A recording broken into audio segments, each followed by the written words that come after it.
आप देख रहे हैं BM न्यूज, जनता की आवाज हमारी पहचान।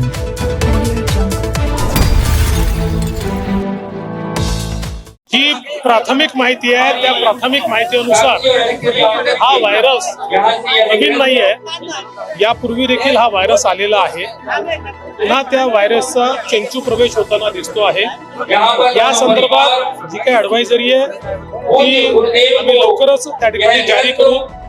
आता 3 वाजता केंद्र सरकारचं जे आरोग्य मंत्रालय आहे ते देखील राज्यांसोबत त्या ठिकाणी कॉन्फरन्स करून या संदर्भातली सगळी माहिती मी उपलब्ध करून देणार आहे आणि त्यानंतर काय काळजी घ्यायची आहे ती काळजी आपण घेऊ।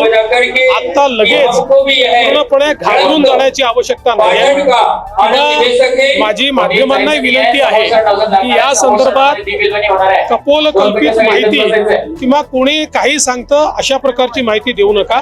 जी अधिकृत माहिती येईल ती अधिकृत माहितीच माध्यमांनी देखील पोहोचवली पाहिजे की जास्तीत जास्त अधिकृत माहिती आपल्यापर्यंत लवकरात लवकर पोहोचेल अशा प्रकारचा आमचा प्रयत्न आहे।